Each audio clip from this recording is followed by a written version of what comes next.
வணக்கம். முருகன், திருநெல்வேலி. நீ உன் கண்ணில் இருக்கிற உத்திரத்தை உணராமல் உன் சகோதரன் கண்ணில் இருக்கிற துரும்பை பார்க்கிறது என்ன? அதாவது இப்படி ஒரு வேத பகுதி.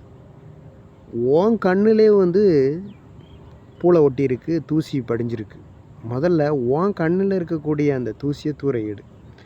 அதுக்கப்புறம் அடுத்தவன் கண்ணில் இருக்கக்கூடிய தூசியை எடுக்கிறதுக்கு நீ சொல்.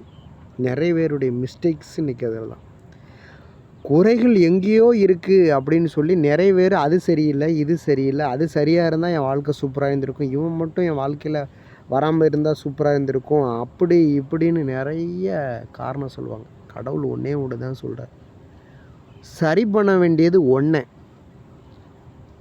உங்ககிட்ட இருக்க குறைகளை முதல்ல நீ சரி பண்ணு, மற்றது எல்லாம் சரி ஆகும் அப்படின்னு வேதம் சொல்லுது. கடவுளுடைய வார்த்தைக்கு கீழ்ப்படிந்து முதல்ல உங்களை நீங்கள் சரிப்படுத்துங்க. வாழ்க்கை எக்ஸலண்ட்டான இருக்கும். இங்கே வெற்றி அடையலை அப்படின்றதுக்கு ஒரே ஒரு காரணம் தான் சொல்கிறேன், உங்களை நீங்கள் சரிப்படுத்திக்கிறத தவிர உலகத்தில் வேறு எதையும் சரிப்படுத்த முடியாது.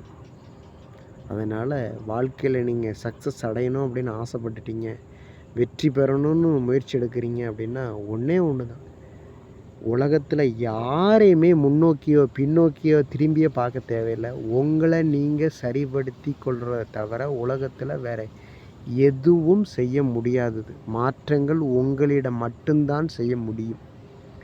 அதனால் உங்களை நீங்கள் மாற்ற முயற்சிடுங்கள். உங்கள் வாழ்க்கை வெற்றிகரமாக அமையட்டும். May God bless you.